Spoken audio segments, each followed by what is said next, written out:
हो, आपको क्या लगता है कि क्या उस सर्वशक्तिमान को पता नहीं कि आप अकेले हो?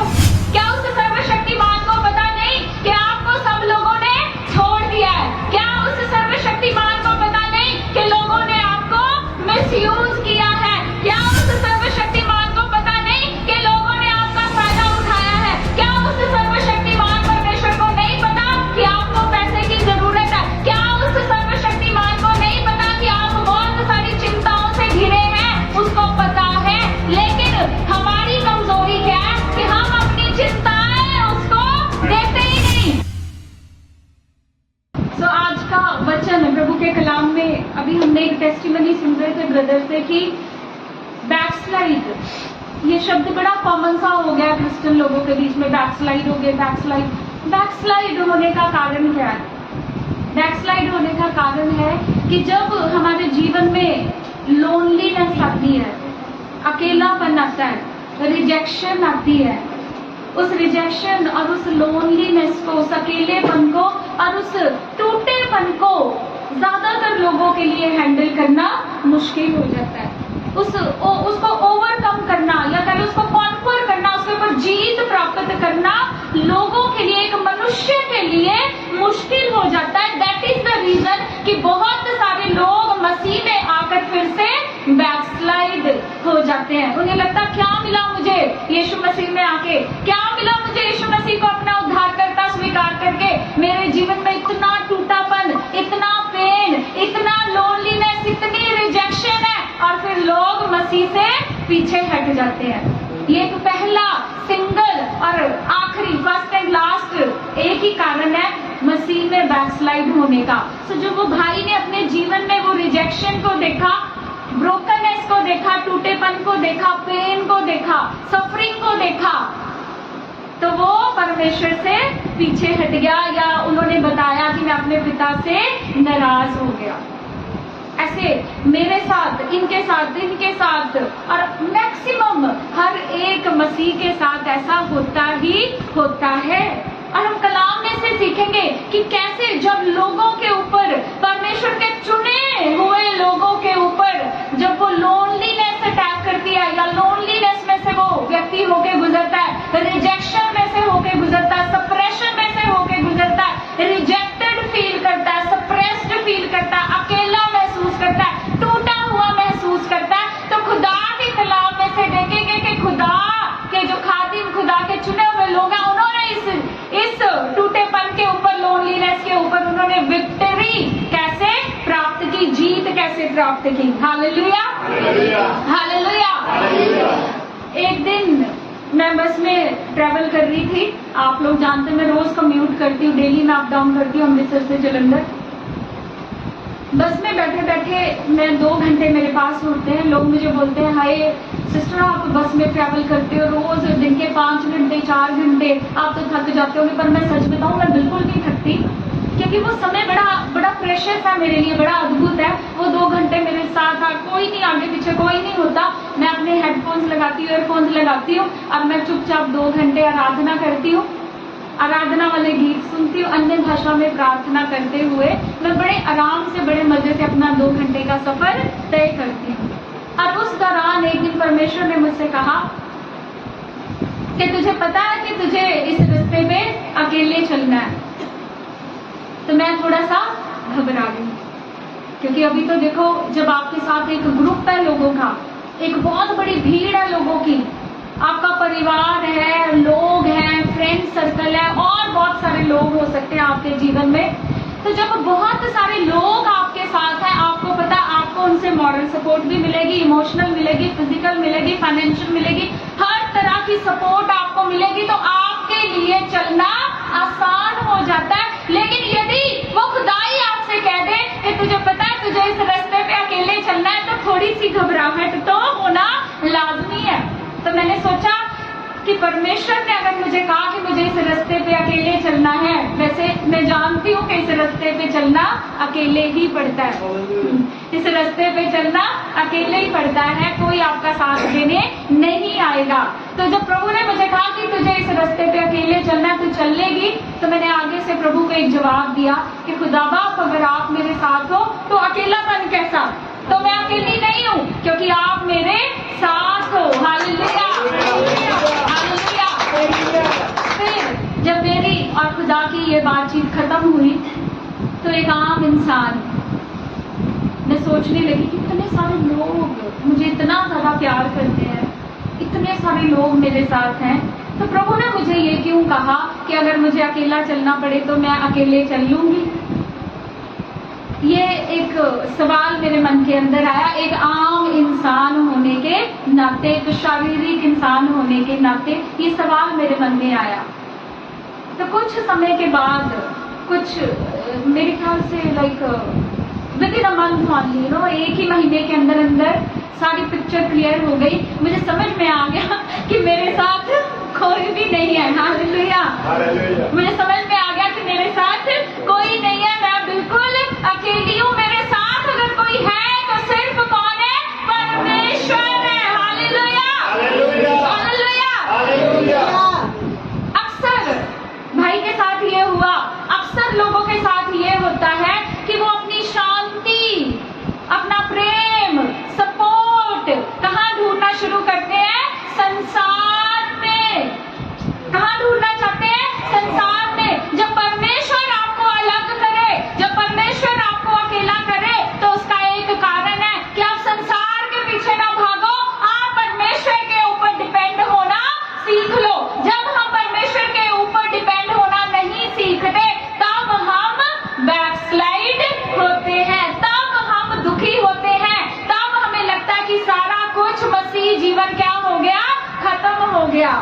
बट ये लोनलीनेस हर एक व्यक्ति के जीवन में आना जरूरी है। अगर लोनलीनेस नहीं है, अकेलापन नहीं है, तो हम परमेश्वर के ऊपर निर्भर होना कभी भी सीख नहीं सकते। क्योंकि मेरे जहन में एक बात थी, कितने सारे लोग, मेरे टीम के बच्चे और इतने सारे और बहुत सारे खुदा के लोग मुझे बहुत ज्यादा प्यार करते हैं, लेकिन वो कुछ ही समय में मेरा वो ख्याल जो है वो हकीकत में मेरे सामने आया कि परमेश्वर से बढ़कर या खुदा को छोड़कर कोई मुझे प्यार नहीं करता है। मुझे प्यार सिर्फ कौन करता है? खुदा ही करता है। Hallelujah, hallelujah. एक वचन आप मेरे साथ खोले, मैथ्यू, मत्ती उसका 10 अध्याय 38 वर्स में पढ़ती हूँ। लिखा, और जो अपना क्रूस उठाकर मेरे पीछे नहीं चलता वह मेरे योग्य नहीं है। ये वचन आपने पता नहीं, मुझे लगता है number of times, 100 of times, 1000 of times आपने इस वचन को सुना होगा, इस वचन को पढ़ा होगा। हजारों बार इस वचन के बारे में बातें की होंगी कि जो अपना क्रूस उठाकर मेरे पीछे नहीं चल सकता, यीशु मसीह ने क्या कहा? वो मेरे योग्य नहीं है। बड़ी बार इस वचन के बारे में आपने बातें की हैं। अब खुदा क्या कह रहा है कि मेरे पीछे आना है, तो क्या है? उसके पीछे आने के लिए कनाडा अमेरिका का वीजा नहीं है। उसके पीछे आने के लिए क्या है? उसके पीछे आने के लिए क्या है? क्रूस। अब ये क्रूस, खुदा ये तो नहीं कहता कि रेनू ये क्रूस तू मेघा के साथ उठा, इसके साथ मिलके उठा। खुदा ये तो नहीं कहता कि रेनू ये क्रूस तू ब्रदर हनी या ब्रदर थॉमस के साथ मिलके उठा। खुदा क्या कहता है? ये क्रूस कैसे उठाना पड़ेगा? अकेले ही उठाना पड़ेगा। Hallelujah, hallelujah. ये क्रूस कैसे उठाना पड़ेगा? अकेले। ये एक कॉलिंग, इंडिविजुअल कॉलिंग है। It is not a group calling. ये एक इंडिविजुअल के लिए बुलाहट है, सबसे बड़ी बुलाहट। आज लोग, पास्टर्स, कितने सारे खुदा के लोग मुझे पूछते हैं, सिस्टर हमें पता नहीं हमारी बुलाहट क्या है। हम प्रार्थना कर रहे हैं कि हमें हमारी बुलाहट समझ में आए। अरे भैया, हर एक की एक ही बुलाहट है, अपना क्रूस उठाओ और यीशु मसीह के पीछे बोलो। हालेलुया। एक ही बुलाहट है सबसे बड़ी, कि अपना सलीब उठाओ और उस सर्वशक्तिमान, उस जीवित परमेश्वर, उस उद्धारकर्ता यीशु मसीह के पीछे बोलो। और अगर क्रूस नहीं उठा सकते तो फिर क्या हो जाओ? बैकस्लाइड हो जाओ। तो सबसे इंपॉर्टेंट क्या है? क्रूस उठाना। लेकिन आज क्योंकि लोगों को क्रूस उठाना सिखाया नहीं जाता, इसलिए लोगों का ध्यान कहाँ है कि यीशु मसीह में आ गए तो होंगे, कर्जे उतरेंगे, लाल समंदर 2 भाग होगा ही होगा। हालेलुया।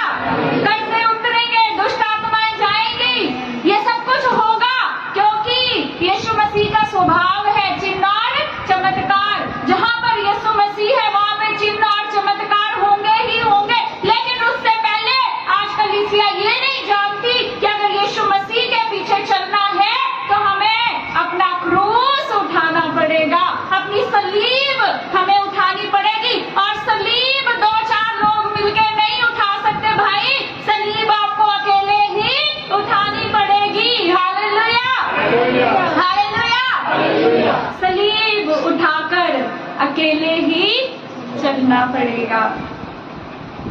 क्रूस उठा के वो लोनलीनेस, वो रिजेक्शन, वो सप्रेशन, क्योंकि क्रूस के ऊपर यीशु मसीह को क्या मिला? रिजेक्शन। क्या मिला? लोनलीनेस, अकेलापन। क्या मिला? सप्रेशन। रिजेक्ट कर दिया गया उस खुदाओं के खुदा को। और अगर आपने उसका पीछा करना है, उसके फॉलोवर बनना है, अगर आपने उसके डिसाइपल बनना है, तो आपको भी सबसे पहले क्या उठाना पड़ेगा? अपनी क्रूस उठानी पड़ेगी, अपना सलीब उठाना पड़ेगा। ग्रुप में कुछ नहीं होगा। अगर आप सोचो कि ये मेरा सपोर्ट कर देंगे, ये हाय मैं तो मर गया, हाय मैं इमोशनल पेन में हूँ, हाय मैं डिप्रेशन से, हाय मेरी कोई सोचना नहीं, हाय मुझे कोई प्यार नहीं करता, हाय मेरा कोई साथ देने वाला नहीं है। आपका साथ देने वाला कोई होगा भी नहीं, क्योंकि this is the plan of God for every Christian. Hallelujah, hallelujah. क्योंकि ये परमेश्वर की योजना हर एक सच्चे मसीह के लिए, और वही सच्चा मसीह है जो अपनी सलीब को उठाकर उसके पीछे चलने के लिए तैयार है। लेकिन अब होता क्या है कि जब लोनलीनेस और रिजेक्शन आ गई, दिल टूट गया, ब्रोकन हार्टेड, लोग ब्रोकन हार्टेड हो गए, टूटे हुए दिल के साथ घूम रहे हैं। मैंने अभी एक स्टूडेंट है हमारी, बड़ी अच्छी, बड़ी सुंदर, बड़ी प्यारी सी लड़की है, she is very beautiful girl. और वो एक दिन मेरे पास, हमारा एक स्टाफ मेंबर उसको मेरे पास पकड़ के लेकर आया, तो उन्होंने मुझे बोला मैम इसको क्या करना है, इसको कॉलेज से निकालना है। आज से 2 साल पहले की बात है ये। इस कॉलेज जहाँ पे अभी एट प्रेजेंट जिस कॉलेज में, मैं उस कॉलेज की बात नहीं कर रही, मैं अपने पुराने कॉलेज की बात कर रही हूँ। तो उसने मुझे बोला इसको निकालना है। तो जब मैंने उससे पूछा कि क्या कारण है, क्या किया इस बच्ची ने, वो देखने से शी वाज सो इनोसेंट, देखने से बड़ा मासूम सा चेहरा, बड़ी प्यारी सी, बड़ी सुंदर सी, बड़ी भोली सी मुझे लगी वो। लेकिन जब मुझे पता चला तो वो लड़की ड्रग्स लेती थी, वो लड़की नशे करती थी, ड्रग्स, और उसके पास बहुत सारी वो ड्रग्स के पैकेट्स एंड ऑल सब चीजें निकली। तो जब वो सब मतलब स्टाफ के सब लोग बोलने लगे इसको निकाल दो, इसके पेरेंट्स को फोन करो, ये करो एंड ऑल सब चीजें, तो मैंने उसको पूछा, मैंने कहा बेटे तूने ये सारी चीजें क्यों की? तुझे इसमें क्या आनंद मिला, क्या मजा आया तुझे इसमें? ये तो बर्बादी है, इसने तेरा फ्यूचर खराब कर दिया। तो वो जोर जोर से रोने लगी, और इतना रोने लगी कि वो तड़पने लगी, जैसे मछली छटपटाती है ऐसे। उसने मुझे बोला कि मैं ये सब चीजें छोड़ना चाहती हूँ, मैं ये नशे करना नहीं चाहती हूँ मैम, लेकिन कहती मेरी मदर और मेरे फादर की डेथ होने के बाद, कहती मेरी मदर ने दूसरी शादी कर ली। और जब उसकी मदर ने दूसरी शादी कर ली तो कहती मेरी मदर ने मुझे अपने किसी फ्रेंड के यहाँ पे ठहरा दिया, और कहती मेरी मदर की वो फ्रेंड मुझे अच्छे से ट्रीट नहीं करती थी, माँ ने भी छोड़ दिया, बाप ऑलरेडी चला गया। दैट लोनलीनेस, दैट रिजेक्शन, वो अकेलापन उस बच्चे को कहाँ पर ले गया? नशे की तरफ ले गया, क्योंकि वो अपनी शांति, वो अपना आराम, वो अपना पीस कहाँ पे ढूंढ रही थी? संसार की चीजों में, जगत की चीजों में, क्योंकि उसे पता नहीं था कि असली शांति किसके पास है? यीशु मसीह के पास है, क्योंकि शांति का राजकुमार कौन है? यीशु मसीह है। हालेलुया। आज लोगों को पता नहीं है कि शांति का राजकुमार कौन है? यीशु मसीह। और वो जैसे ही हमारे जीवन में आता है, बाहर चाहे तूफान आए, कैटरीना तूफान आए, चाहे टॉर्नेडोज आए, चाहे कोई तूफान आए, लेकिन हमारे अंदर एक अजीब सी शांति हमारे अंदर बनी रहती, क्योंकि शांति का राजकुमार हमारे साथ है। हालेलुया। तो जिन लोगों को पता नहीं है कि शांति कहाँ से मिलनी है, वो शांति कहाँ से ढूंढते हैं? पब्स में से, क्लब्स में से, नशे में से, और व्यभिचार में से, और सिनेमा में से, और सब तरह के शैतानी म्यूजिक लगा के मस्त लोग क्या ढूंढ रहे हैं? शांति। लेकिन उनसे पूछ के देखो, उन्हें टटोल के देखो, उनके अंदर शांति 0%, उनके अंदर शांति नहीं है। सो जब लोग उस लोनलीनेस में आते हैं, वो परमेश्वर पे डिपेंड होना नहीं सीखते, वो नहीं जानते कि उस लोनलीनेस में, उस रिजेक्शन में हमें किसके ऊपर, उस सेपरेशन में हमें किसके ऊपर डिपेंड होना है? परमेश्वर के ऊपर डिपेंड होना है, खुदा को खोजना है, उसके साथ और अपने संबंध जो लोग इस बात को समझ जाते हैं वो परमेश्वर की सामर्थ, उसके अभिषेक, उसके कलाम और उसकी आत्मा से भरकर निखर आते हैं। Hallelujah, hallelujah. एक वचन आप मेरे साथ और खोले, पहला पतरस 1 पीटर चैप्टर नंबर 5 वर्स 7।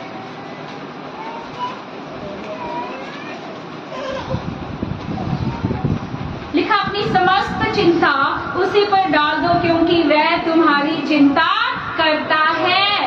अब अगर आप अकेले हो, आपको क्या लगता है कि क्या उस सर्वशक्तिमान को पता नहीं कि आप अकेले हो? क्या उस सर्वशक्तिमान को पता नहीं कि आपको सब लोगों ने छोड़ दिया है? क्या उस सर्वशक्तिमान को पता नहीं कि लोगों ने आपको मिसयूज किया है? क्या उस सर्वशक्तिमान को पता नहीं कि लोगों ने आपका फायदा उठाया है? क्या उस सर्वशक्तिमान परमेश्वर को नहीं पता कि आपको पैसे की जरूरत है? क्या उस सर्वशक्तिमान को नहीं पता कि आप बहुत सारी चिंताओं से घिरे हैं?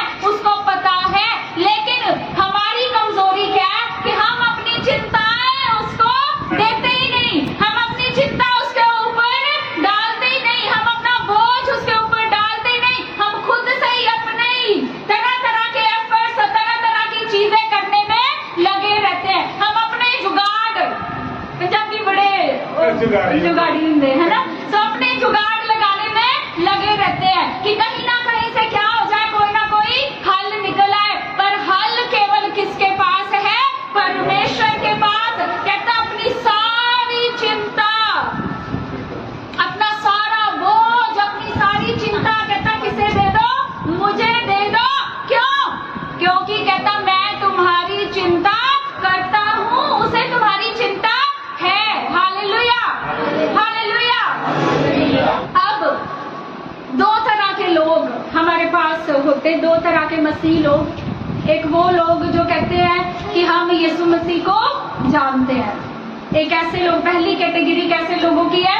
जो बोलते हैं हम यीशु मसीह को जानते हैं। हाँ, वो जानते हैं, यीशु मसीह को वो जानते हैं, और इसीलिए वो सारे तरह के यीशु मसीह को जानने के बाद भी सारे तरह के दुनियावी काम करते हैं। इसका भी बुरा चाह लिया, इसका भी बुरा चाह लिया, उसके अगेंस्ट भी केस कर दिया, उसके अगेंस्ट भी एक मुकदमा कर दिया, उसको भी नीचा दिखा दिया। वो सारे तरह के काम करते हैं, यीशु मसीह को जानते हैं, लेकिन यीशु मसीह पे विश्वास नहीं करते।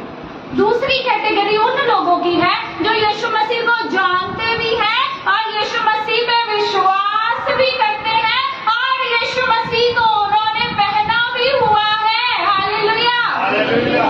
यीशु मसीह को उन्होंने पहना भी हुआ है। वही लोग हैं जब लोनलीनेस आती है, जब अकेलापन आता है, जब रिजेक्शन आती है, तो वो पूरी तरह से किसके ऊपर निर्भर हो जाते हैं? परमेश्वर के ऊपर, यीशु मसीह के ऊपर निर्भर होते हैं। और मरने के बाद, कुचले जाने के बाद, सप्रेस होने के बाद, रिजेक्ट होने के बाद, दर्द सहने के बाद, मरने के बाद वो यीशु मसीह की तरह ही बाद में जी उठते हैं, और जी उठते हैं तो बड़ी सामर्थ को प्राप्त करके जी उठते हैं। Hallelujah, hallelujah. आप कहते हैं आपने जीवन में लोनलीनेस देखा, रिजेक्शन देखी। बाइबल में बहुत सारे ऐसे किरदार हैं जिनकी हम गवाहियां देते हैं कि यूसुफ कौन था? मिस्र का प्रधानमंत्री। यूसुफ को परमेश्वर ने एक आम से लड़के से क्या बना दिया? प्रधानमंत्री बना दिया। सेकंड पोजीशन, किंग के बाद उसकी सेकंड पोजीशन थी। He was second in the power. वो शक्ति में दूसरे नंबर पे था राजा के बाद। तो राजा के पास जो पावर्स थी, दे वर द नॉमिनल पावर्स, वो केवल नाम मात्र थी। असली शक्तियों का उपयोग करता कौन था? यूसुफ करता था। लेकिन यूसुफ प्रधानमंत्री बना कैसे मिस्र का? इतना पावरफुल बना कैसे? उससे पहले उसने अपने जीवन में लोनलीनेस को सहा, उसने अपने जीवन में रिजेक्शन को सहा, अकेलेपन को सहा, उसने टूटेपन को सहा। उसके भाइयों ने, जब उसने 3 ड्रीम्स देखे, स्वप्न देखे, 3 प्रोफेटिक ड्रीम्स, और वो तीनों ड्रीम्स क्या दर्शाते थे कि आने वाले समय में यूसुफ एक बहुत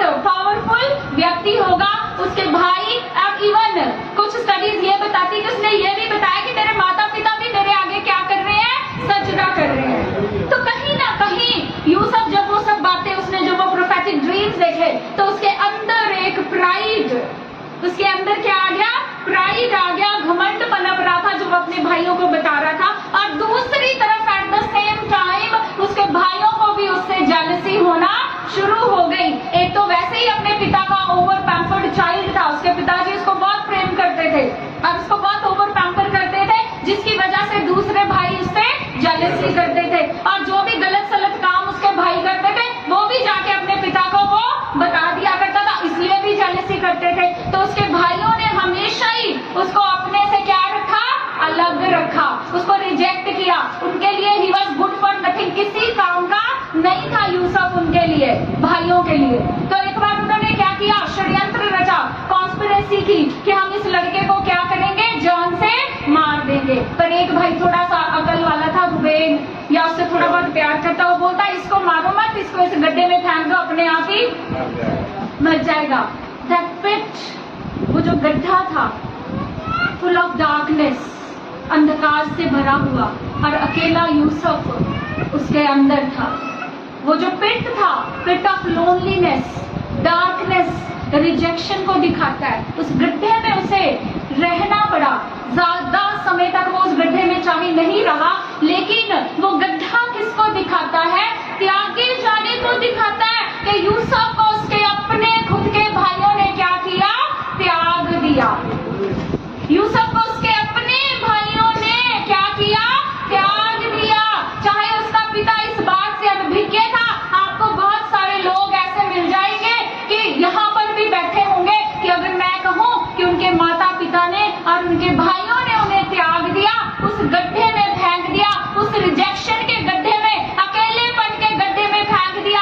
अब यूसुफ कहना आसान है कि उस गड्ढे में है, लेकिन अगर आपको फेंक दिया जाए तो आपको महसूस होगा कि वो दर्द, अबंडरमेंट का वो जो पेन है, वो गड्ढे में थोड़ा समय रहा, लेकिन that pain was very deep. लेकिन उसका जो दर्द है वो बहुत गहरा है, क्योंकि वो गड्ढा किसको दिखाता है, त्यागे जाने को दिखाता है कि उसके भाइयों ने उसे पूरी तरह से त्याग दिया, उसके भाइयों ने उसे पूरी तरह से रिजेक्ट किया, उसके भाई उसे मारना चाहते थे। That pain, that suffering, that abandonment की फीलिंग्स वो बहुत ज्यादा डीप थी, वो गहरी थी। गड्ढे में ज्यादा समय नहीं रहा, लेकिन वो जो पेन थी, वो सफरिंग थी, वो बहुत गहरी थी। और जब उसे उन्होंने सोचा कि हम इश्माइलियों के हाथ में क्या करते हैं, इसे बेच देते हैं। जब इश्माइलियों के हाथ में बेच दिया, एक ओवर पैम्पर्ड चाइल्ड अपने घर का, अपने माता पिता का, और वहां जाके वो क्या है, एक गुलाम के रूप में काम कर रहा है। अब जो वो बेचा गया, कलाम के अंदर लिखा है कि उसको, उसके हाथों को और उसके पैरों को जंजीरों से जकड़ा हुआ था, क्योंकि गुलामों को इसी तरह से ट्रीट किया जाता था, उनके हाथ पैर बेड़ियों में जकड़ दिए जाते थे। तो जब वो बेड़ियों में जकड़ा हुआ, जब वो जा रहा होगा एक क्या कहते हैं उसको, स्लेव बनके, एक गुलाम बनके, कहाँ एक राजकुमार की तरह रहने वाला अपने पिता के घर में, और कहाँ वो एक स्लेव बना के बेच दिया गया, एक कमोडिटी की तरह। ये 5 रुपए का पेन है, कितने रुपए का पेन है, 5 रुपए का। यीशु मसीह को 30 सिक्कों में बेच दिया गया। तो वो जो कीमत लगती है, दैट इज सो पेनफुल।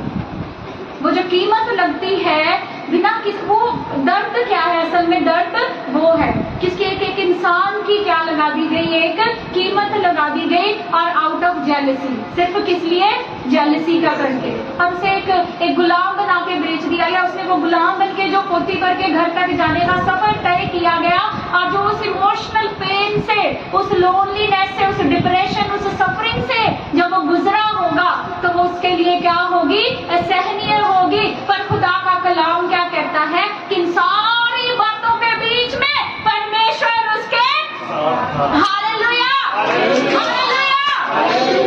तो इस सारी बातों के बीच में खुदा का कलाम कहता है कि खुदा उसके साथ था, इस सारी पेन में, इस सारी लोनलीनेस में, इस सारी रिजेक्शन में, उस सारे दर्द में, उस सारी सफरिंग में, खुदा का कलाम कहता है यूसुफ के साथ था। हालेलुया।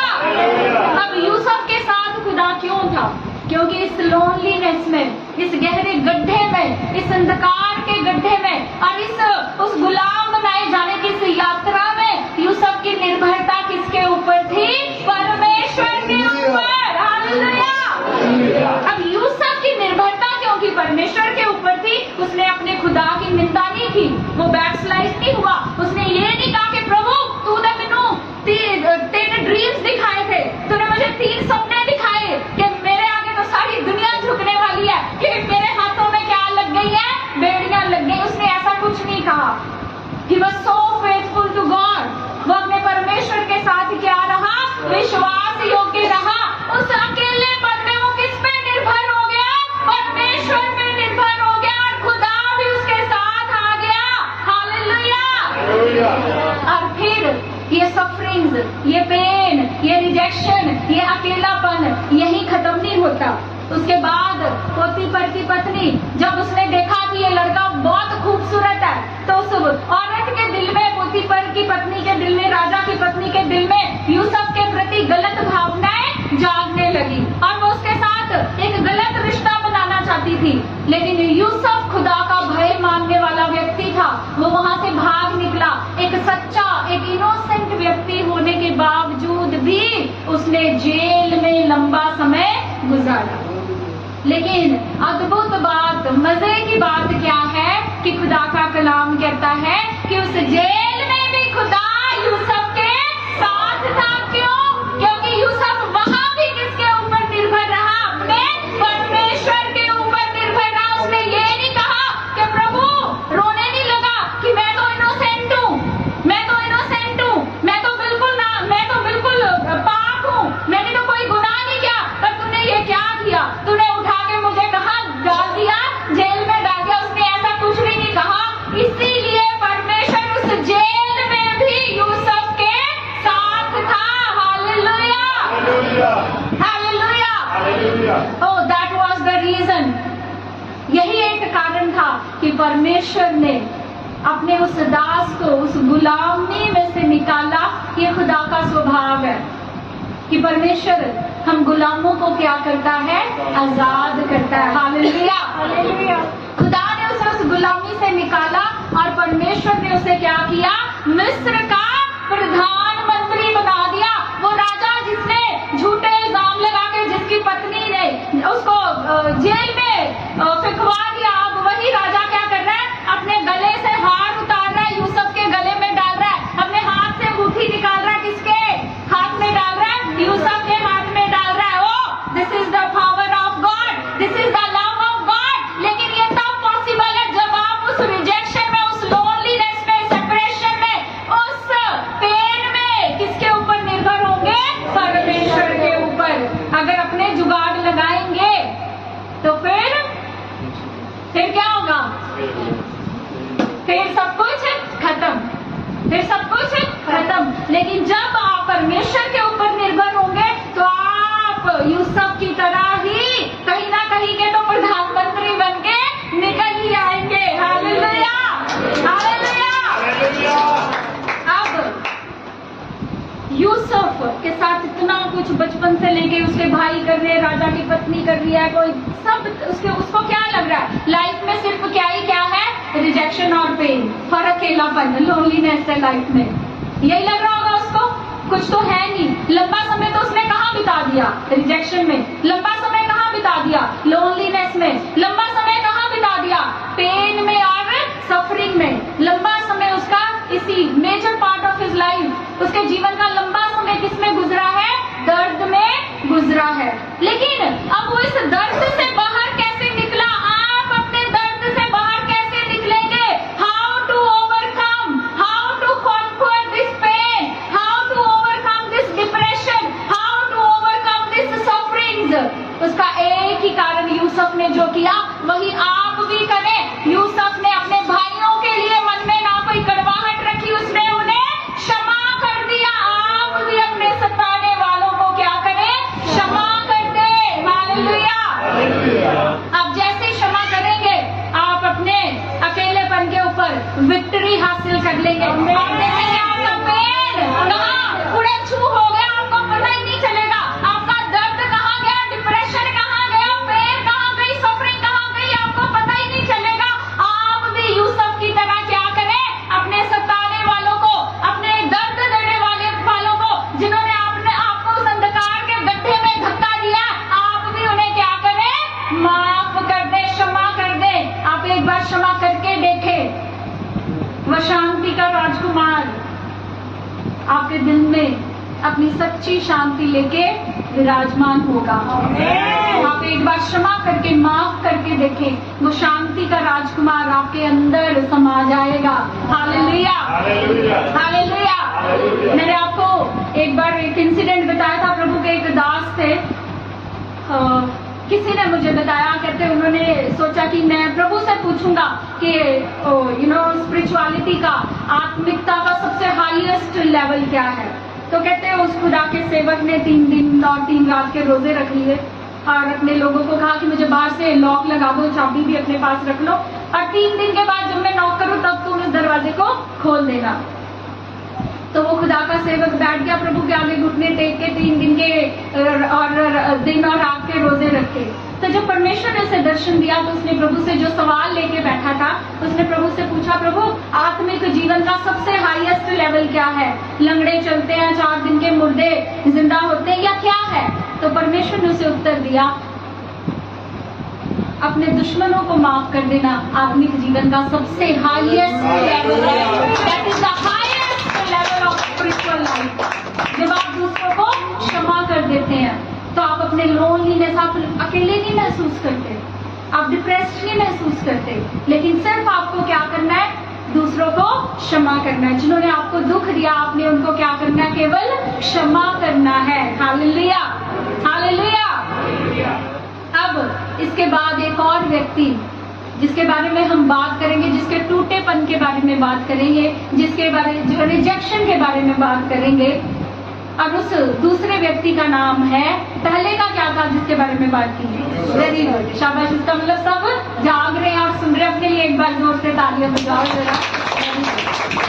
तो जो दूसरा व्यक्ति है जिसके टूटेपन की हम बात करेंगे वो है दाऊद, वो है दाऊद। जितना टूटापन उसने अपने जीवन में सहा, जितनी रिजेक्शन बचपन से ही उसने अपने जीवन में सही, और किसी ने नहीं सही। यूसुफ ने भी सही, लेकिन दाऊद ने भी अपने लाइफ में बहुत अकेलापन और बहुत सारी रिजेक्शन उसने सही।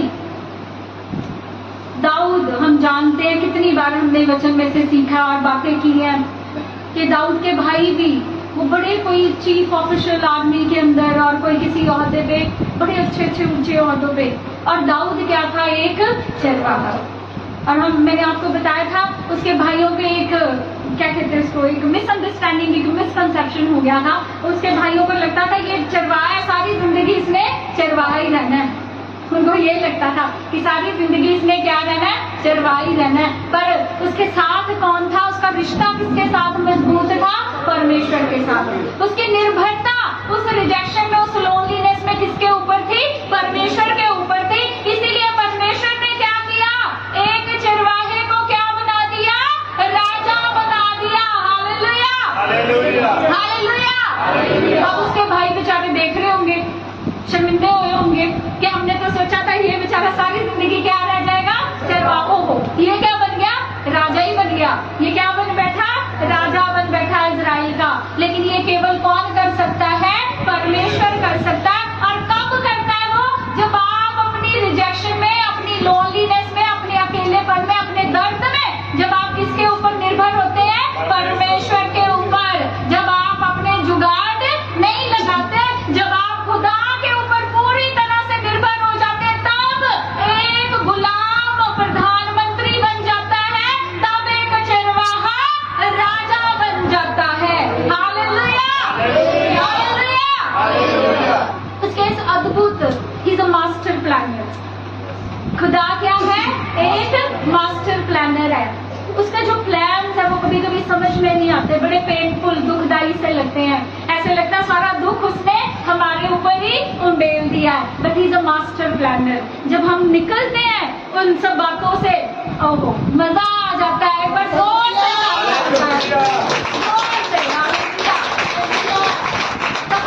जो है ना, जो आपको मिला है, वो रिजेक्शन जो आपको मिली है, जो पेन आपको मिली है, ओ मजा आ जाता है सच में। He is the master. अद्भुत योजनाएं गढ़ने वाला खुदा, अद्भुत काम करने वाला परमेश्वर, अद्भुत प्लानिंग्स करने वाला परमेश्वर। और हर एक प्लानिंग चाहे पेनफुल है लेकिन हमारी भलाई के लिए ही है। Hallelujah, hallelujah. एक बार जोर से तालियां महान परमेश्वर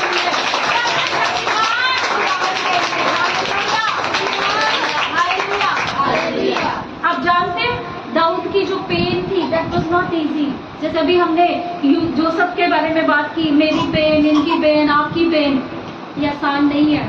एक बार आप भजन संहिता 13 खोलें, भजन संहिता 13 खोलें।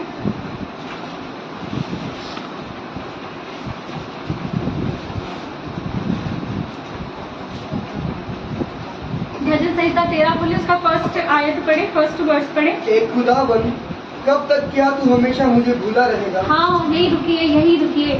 कहता कब तक, ये कब तक पता कितना दर्द वाला है, ये कब तक बड़ा दर्द वाला है। It is full of pen.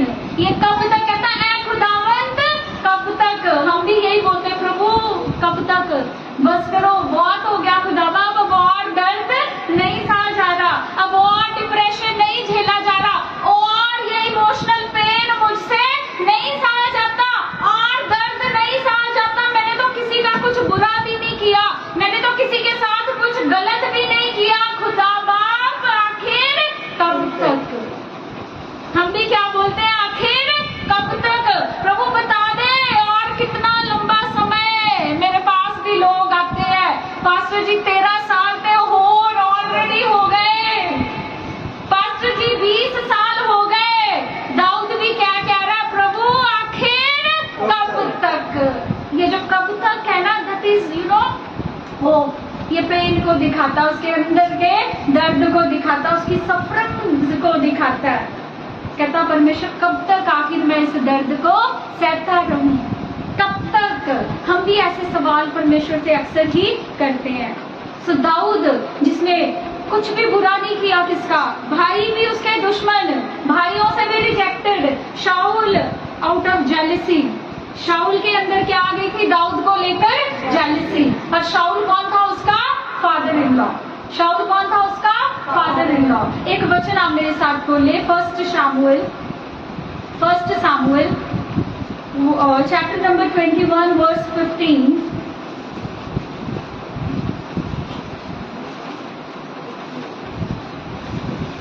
क्या मुझे सीढ़ियों की जरूरत है जो तुम उसको मेरे पास लाए हो कि मेरे सामने सीढ़ीपन करे? क्या ऐसा आदमी मेरे घर में आने पाएगा? यहाँ पर ये उर्दू का वर्ड है, हिंदी में बोलते हैं पागलपन। हिंदी में क्या लिखा है? लिखा है क्या मेरे पास पागलों की कमी है कि तुम उसे मेरे सामने उसका पागलपन करवाने लाए हो? क्या वह मेरे घर के भीतर आने पाएगा? अब सुनो मेरी बात, कि जब शाऊल ही वॉज चेजिंग डेविड, शाऊल किसके पीछे लगा हुआ था? दाऊद के पीछे। शाऊल दाऊद को मारना चाहता था। वो बेचारा अपनी जान छुपते छुपाते भागते, कभी इस जंगल में, कभी यहाँ छुप रहा है, कभी यहाँ छुप रहा है। तो दाऊद भागते भगाते कहाँ आ गया? गत नामक जगह पे आ गया। और वहां के राजा का नाम था आकीश।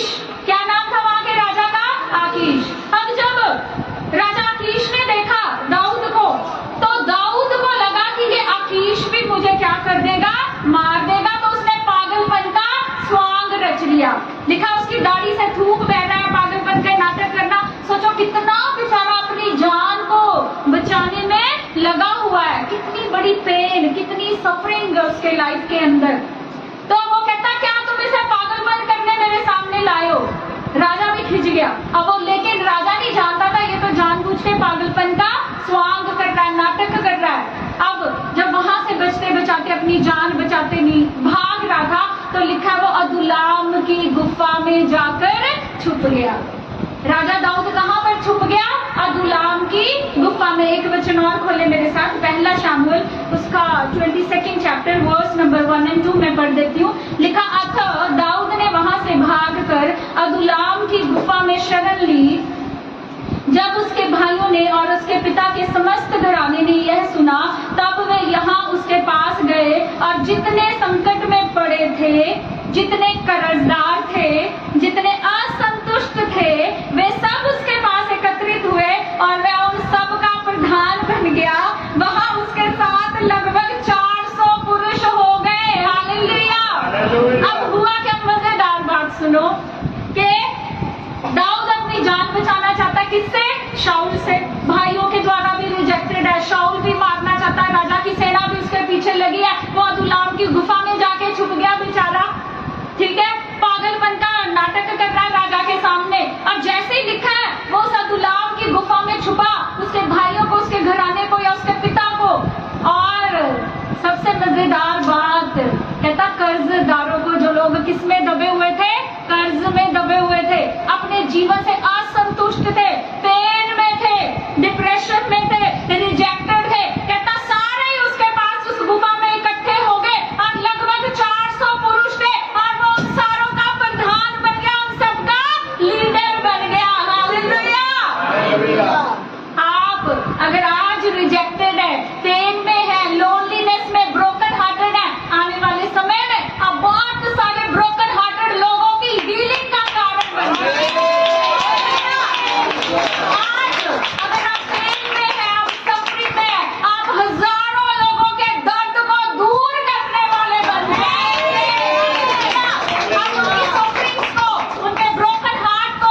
लोनलीनेस में क्यों आते हैं?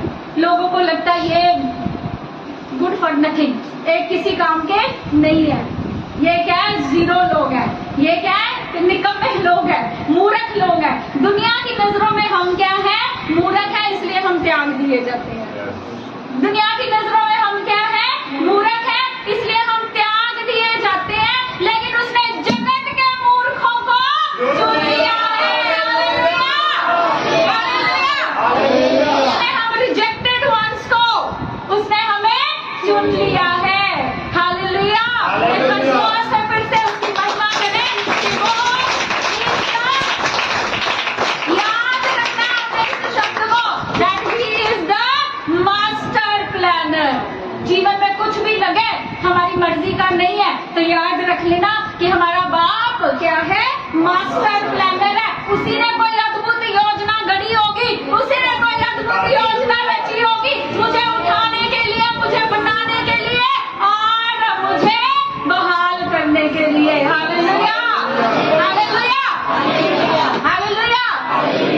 अब जब आपको रिजेक्टेड फील हो, लोनलीनेस आए, जब लगे कोई हमारा साथ नहीं दे रहा, जिन लोगों पे मैंने अंधा आंख बंद करके भरोसा किया वो भी साथ छोड़ गए, तो निर्भर किस पे होना? बैकस्लाइड मत होना, नशे मत करना, ना ही बैकस्लाइड होना। तो तब किस पे निर्भर होना? अपने परमेश्वर पे निर्भर होना। That is the best time to see God.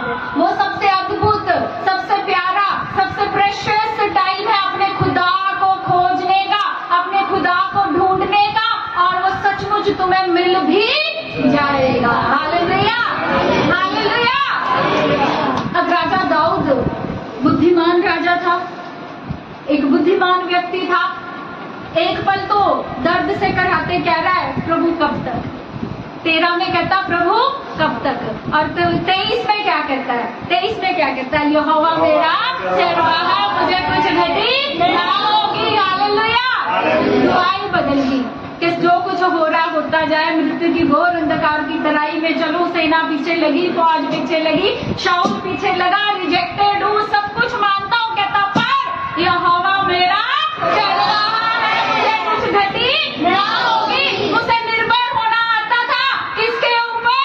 परमेश्वर के ऊपर। अपनी कमियों घटियों में, अपनी रिजेक्शन, अपनी लोनलीनेस में, अपने पेन में उसे निर्भर होना आता था किसके ऊपर? यहोवा के ऊपर। Hallelujah, hallelujah. जोर से मेरी अकेली की आवाज देखो।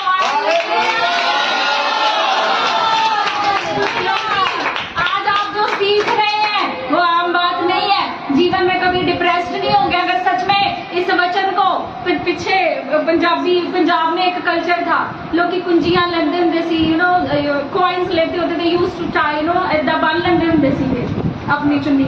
ਏਦਾਂ ਜੇ ਗੱਲਾਂ खुदा ਦਾ कलाम अपने पल्ले नाल बन के चल जाओ, and you will never feel depressed, you will never feel alone in life, you will see the hand of God in your life। अपने जीवन में आप परमेश्वर के हाथ को, अपने सिर के ऊपर अपने खुदा के सामर्थ्य बलवंत हाथ को आप देखेंगे, और अद्भुत टेस्टिमनीज के साथ आप वापस आएंगे। बस इस ट्रेनिंग पीरियड को आप पूरा कर लीजिए, इस ट्रेनिंग पीरियड को आप क्या कर लीजिए? पूरा कर लीजिए। एक वचन, आखिरी वचन आप मेरे साथ खोल लीजिए।